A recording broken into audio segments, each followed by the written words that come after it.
ओम नमो भगवते वासुदेवाय नमः। श्री कृष्ण गोविंद हरे मुरारी, हे नाथ नारायण वासुदेवा। ओम नमो भगवते वासुदेवाय नमः। मैं हूँ ज्योति और आपका अपने चैनल शुभ कथा में स्वागत है।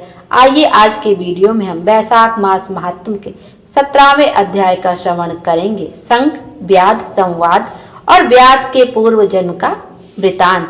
वैशाख मास का महीना भगवान विष्णु को बहुत प्रिय है और भगवान विष्णु को मधुसूदन और माधव के नाम से भी जाना जाता है। वैशाख मास के स्नान की कहानियों का श्रवण करने से और वैशाख मास के महात्म का श्रवण करने से हमारी सभी मनोकामनाएं पूर्ण होती हैं और भगवान विष्णु की कृपा हम सब पर हमेशा बनी रहती। आइए अब 17वें अध्याय का श्रवण करते हैं।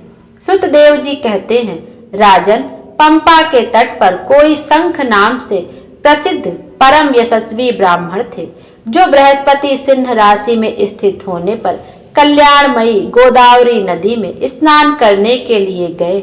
मार्ग में परम पवित्र भीमरथी को पाप करने के बाद दुर्गम, जल शून्य एवं भयंकर निर्जन वन में धूप से विकल हो गए थे। बैसाख का महीना था और दोपहर का समय था। वे किसी वृक्ष के नीचे जा बैठे। इसी समय कोई दुराचारी व्याध हाथ में धनुष धारण किए वहां आया। ब्राह्मण के दर्शन से उसकी बुद्धि पवित्र हो गई और वह इस प्रकार बोला, मुनि, मैं अत्यंत दुर्बुद्धि एवं पापी हूँ। मेरे ऊपर आपने बड़ी कृपा की है, क्योंकि साधु महात्मा स्वभाव से ही दयालु होते हैं। कहाँ मैं नीच कुल में उत्पन्न हुआ व्याध और कहाँ मेरी ऐसी पवित्र बुद्धि। मैं इसे केवल आपका ही उत्तम अनुग्रह मानता हूँ। साधु बाबा, मैं आपका शिष्य हूँ, कृपा पात्र हूँ। साधु पुरुषों का समागम होने पर मनुष्य फिर कभी दुख को प्राप्त नहीं होता है। अतः आप मुझे अपने पाप नाशक वचनों द्वारा ऐसा उपदेश दीजिए जिससे संसार बंधन से छूटने की इच्छा रखने वाले मनुष्य अनायास ही भव सागर से पार हो जाते हैं। साधु पुरुषों का चित्त सबके प्रति समान होता है। वे सब प्राणियों के प्रति दयालु होते हैं। उनकी दृष्टि में ना कोई नीच है, ना ऊंच, ना अपना है, ना पराया। मनुष्य संतप्त होकर जब जब गुरुजनों से उपाय पूछता है, तब तब वे उसे संसार बंधन से छुड़ाने वाले ज्ञान का उपदेश करते हैं। जैसे गंगा जी मनुष्यों के पाप का नाश करने वाली हैं, उसी प्रकार मूढ़ जनों का उद्धार करना साधु पुरुषों का स्वभाव ही माना गया है। व्याध के वचन सुनकर शंख ने कहा, व्याध, यदि तुम कल्याण चाहते हो तो वैशाख मास में भगवान विष्णु को प्रसन्न और संसार समुद्र से पार करने वाले जो दिव्य धर्म बताए गए हैं उनका पालन करो। मुनि श्रेष्ठ शंख प्यास से बहुत कष्ट पा रहे थे।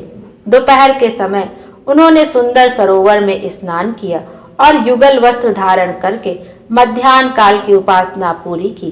फिर देव पूजा करने के पश्चात व्याध के लाए हुए समहारी एवं स्वादिष्ट कैथ का फल खाया।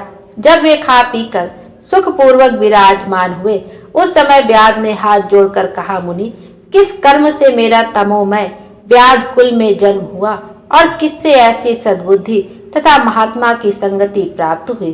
प्रभु, यदि आप ठीक समझे तो मैंने जो कुछ पूछा है वह तथा अन्य जानने योग्य बातें भी मुझसे कहिए। शंख बोले, पूर्व जन्म में तुम वेदों के पारंगत विद्वान ब्राह्मण थे। साकल्य नगर में तुम्हारा जन्म हुआ था। तुम्हारा गोत्र सीवस और नाम स्तब्ध था। उस समय तुम बड़े तेजस्वी समझे जाते थे, किंतु आगे चलकर किसी वेश्या में तुम्हारी आसक्ति हो गई। उसके संग दोष से तुमने नित्य कर्मों को त्याग दिया और शूद्र की भांति घर आकर रहने लगे। यद्यपि तुम सदाचार शून्य, दुष्ट तथा धर्म कर्मों के त्यागी थे, तो भी उस समय तुम्हारी ब्राह्मणी पत्नी कांतिमती ने वेश्या सहित तुम्हारी सेवा की। वह सदा तुम्हारा प्रिय करने में लगी रहती थी। वह तुम दोनों के पैर धोती, दोनों की आज्ञा का पालन करती और दोनों से नीचे आसन पर सोती थी। इस प्रकार वेश्या सहित पति की सेवा करती हुई उस दुखनी ब्राह्मणी का इस भूतल पर बहुत समय बीत गया। एक दिन उसके पति ने मूली सहित उड़द खाया और तिल मिश्रित निष्पाप भाव भक्षण किया। उस अप्यक्त भोजन से उसका मुंह पेट चलने लगा और उसे बड़ा भयंकर भगंदर रोग हो गया। वह उस रोग से दिन रात जलने लगा। जब तक घर में धन रहा तब तक वेश्या भी वहां टिकी रही। उसका सारा धन लेकर पीछे उसने उसका घर छोड़ दिया। वेश्या तो क्रूर और निर्दयी होती है, उसे छोड़कर दूसरे के पास चली गई। तब वह ब्राह्मण रोग से व्याकुलचित हो रोता हुआ अपनी स्त्री से बोला, देवी, मैं वेश्या के प्रति आसक्त और अत्यंत निष्ठुर मनुष्य है, मेरी रक्षा करो। सुंदरी, तुम परम पवित्र हो, मैंने तुम्हारा कुछ भी उपकार नहीं किया। कल्याणी, जो पापी एवं निंदित मनुष्य अपनी विनीत पत्नी का आदर नहीं करता, वह 15 जन्मों तक नपुंसक होता है। महाभागे, दिन रात साधु पुरुष उसकी निंदा करते हैं।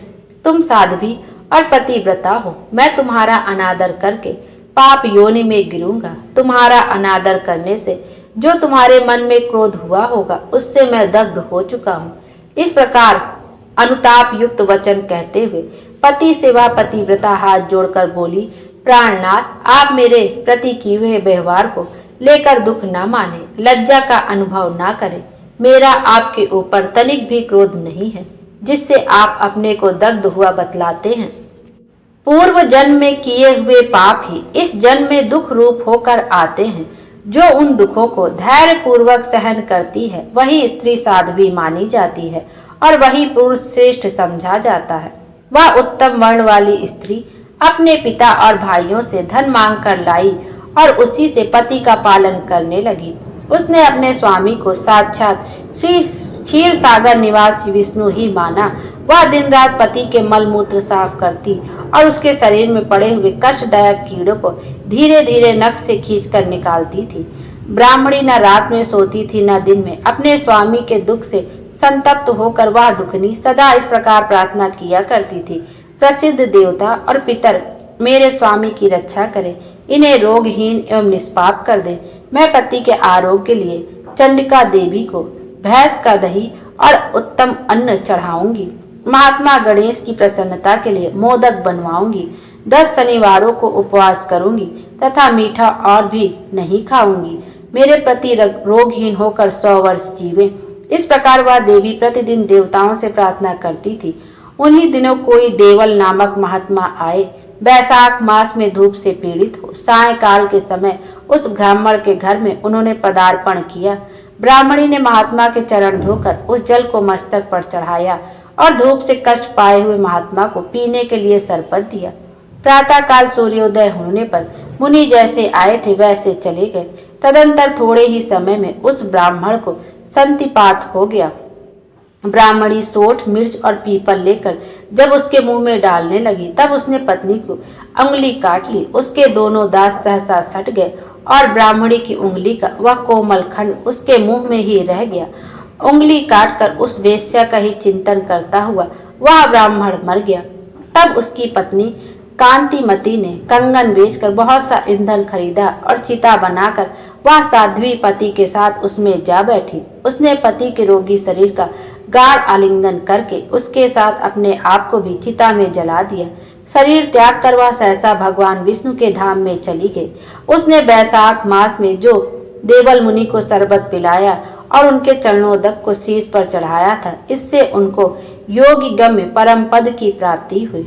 तुमने अंत काल में वेश्या का चिंतन करते हुए शरीर त्याग दिया था, इसीलिए इस घोर व्याध के शरीर में आए हो और हिंसा में आसक्त हो सबको उद्वेग में डाला करते हो।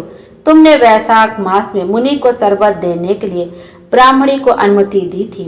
उसी पुण्य से आज व्याध होने पर भी तुम्हें सब सुखों के एकमात्र साधन धर्म विषयक प्रश्न पूछने के लिए उत्तम बुद्धि प्राप्त हुई है।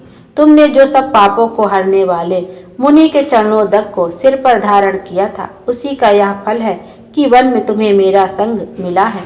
बोलो विष्णु भगवान की जय। विष्णु भगवान हम सब की मनोकामना पूरी करे और हमारे जीवन को खुशियों से भर दे। Thank you.